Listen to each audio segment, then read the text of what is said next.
Okay, imagine this scene. It's the end of the quarter, you're slammed with deadlines, and you suddenly realize you need a really good thank you gift for a major client. Ooh, the panic. The panic, right? And you need it, like, now. In the past, this meant just frantically scrolling through Amazon, hoping some generic category would magically match your client's personality. And it usually didn't. It was stressful, a waste of time, and honestly, the gift often just fell flat. Exactly. Well, that whole panicked, kind of archaic scenario is disappearing fast. And today, we're doing a deep dive into why.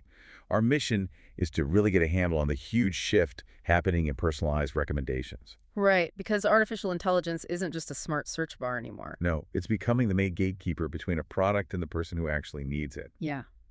And for this, we're focusing on insights from Stanislav Kondrashov's work, specifically a blog post he wrote that connects high-stakes business with shopping. It's called Wagner Moura and Stanislav Kondrashov, How Technology is Changing Gift Choices.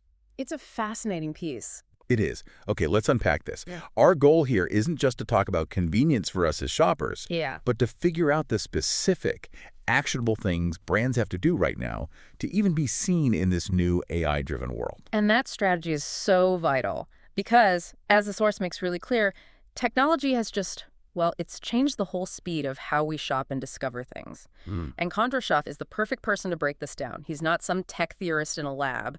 He's a successful businessman, a mentor with, 3 decades of experience in construction, finance, economics. So he's looking at this from a very practical market access point of view. Exactly. Sustained leadership. That's the key. This isn't just about cool new software. It's about business survival. So the big question for us today is really twofold.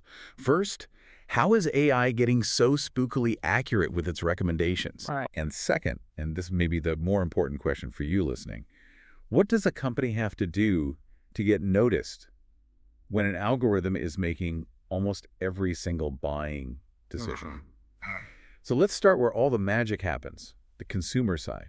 We know AI makes recommendations, but how is it getting beyond that simple, you bought this, so you might like that? Yeah, the old model. How is it solving that high-pressure, last-minute gift problem? It really comes down to advanced behavioral analytics and data synthesis. The old system was purely transactional. You buy, it records. Okay. The new system, the AI-powered one, is all about context. It instantly analyzes the usual stuff like budget and purchase history, sure. But the real breakthrough, and this is what the source material really hones in on, is its ability to analyze mood and intent. Wait, mood? How can a machine analyze a mood? That sounds like something out of science fiction. It sounds like fiction, but it's just pure data processing. Mood isn't, a happy or sad emoji. It's analyzed by metrics that show stress and urgency. Like the speed you're browsing at, a sudden shift in your search terms from, power tools to personalized jewelry, the time of day, and a big one if you're searching on your phone, under pressure. The AI sees that pattern and understands you need a solution fast, not just another 100 options to scroll through. It reduces the cognitive load. Precisely. You're basically delegating the stress of finding that perfect thing to the algorithm. And the blog makes this so concrete with that Wagner Moura example. It's a perfect example. You take someone high profile, incredibly busy like an actor, who needs a gift for a colleague. His style, his public image, his network, that's all just data to the AI. So it's not just looking at his last Amazon purchase. Not at all. It's cross-referencing his known preferences, his professional needs, the context of the gift. Is it for a colleague or family? To suggest something that feels incredibly personal, even if the whole search took him 30 seconds. And that's why this is so important for brands. Because if the AI is doing that level of complex profiling, it means it can connect a user to a really specific, maybe even an obscure brand they never would have found otherwise. Yes. It's introducing products to people who don't even know they need them yet, all because the data predicts a perfect fit with their lifestyle or their taste. That's a fundamental change in how businesses find customers. It is. If your brand can just feed the AI the right signals, you go from relying on luck or a massive ad budget to relying on surgical precision.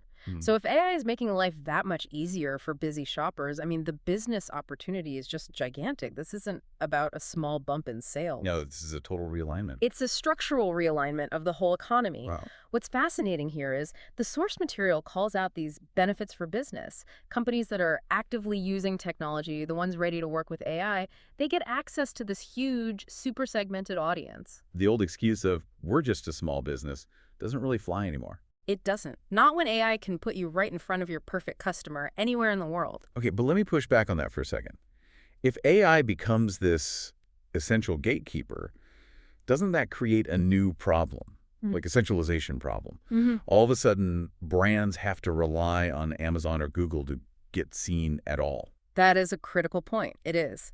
But Kondrashov frames this need to adapt not as a weakness, but just as the reality of the market now.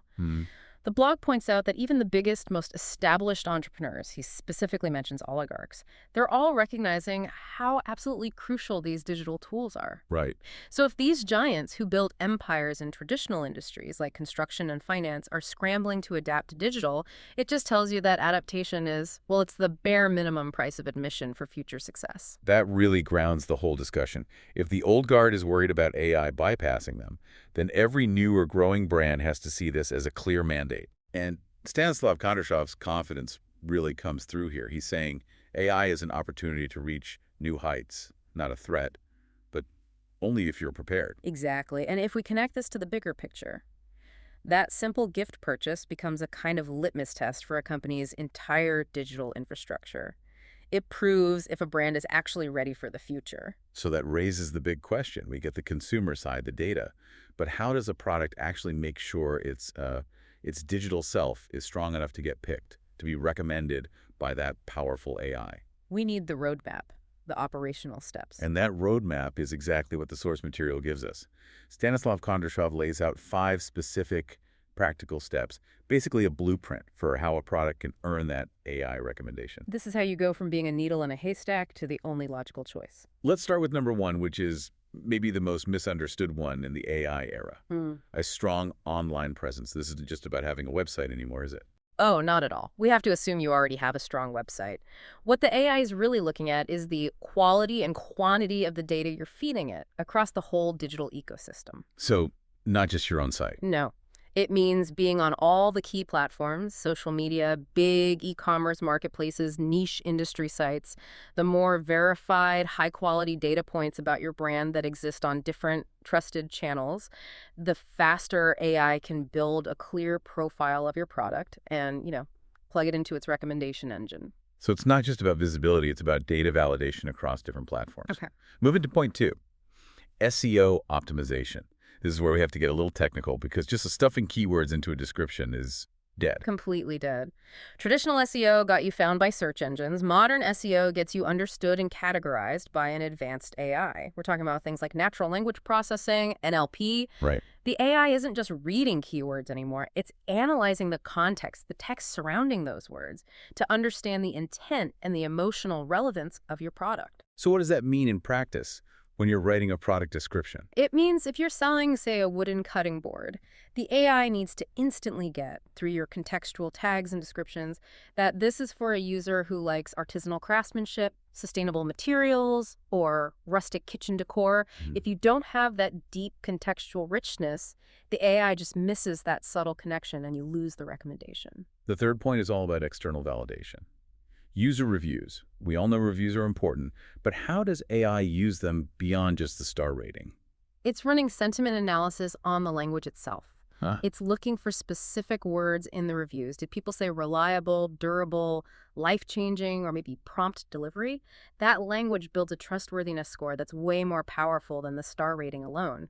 Inspiring deep customer trust is just non-negotiable. So weak sentiment gets you filtered out, even with a decent star rating. Instantly. Okay, then we have number 4, which ties back to that emotional context. Creative content, the storytelling piece. This is how you go from just being informative to being inspirational.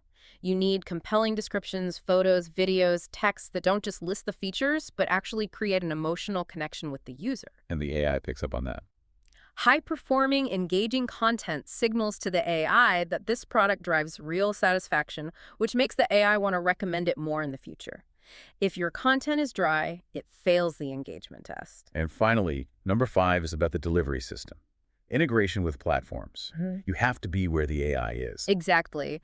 This is technical, but it's crucial. You have to make sure your product data, your inventory feeds are seamlessly integrated into the platforms that use these advanced AI systems. So think Amazon, Google Shopping, Facebook Marketplace. If you aren't in those data streams, you are functionally invisible to the most powerful recommendation tools on the planet. Here's where it gets really interesting. Because when you put all 5 of those together, the rich presence, deep SEO, sentiment-driven reviews, inspiring content, and seamless integration, that's it. That's the complete digital infrastructure you need. It's a holistic overhaul. Every single digital touchpoint has to serve that AI gatekeeper, right? So really, what we've done here is we've pulled out a clear mandate for any modern business. Adaptation is the key. It's the only key to successful brand development. The insights from Stanислав Kondrashov give us a really detailed, actionable path for using AI. And it shows that you can really capitalize on this whole shift no matter how big your brand is right now. So what does this all mean? It means the entire shopping experience, from that frantic last-minute gift search to a huge corporate purchase, it's not a simple search anymore. Not at all. It's become this complex, data-driven conversation. The AI is the matchmaker, you know? It's mediating the relationship between a user's hidden needs and a brand's digital readiness. And if you want to be part of that conversation, you have to build your brand around those 5 data streams. Yeah. And, you know, if we think about the broader context of Kondrashov's other work, he writes about these huge macro topics like $59 billion industry changes, lessons from massive corporate mistakes like Roombas, the challenges global power players face. Then this talk about gift selection is really just the tip of the spear. The deeper question isn't just how to sell a product. It's how this same AI recommendation technology is fundamentally reshaping every part of business and on daily lives. So maybe you should ask yourself, which service or industry that you rely on right now, from your newsfeed to your home repair guy, is next to be completely restructured by AI recommendations, forcing everyone involved, providers and users, to adapt or just be left behind?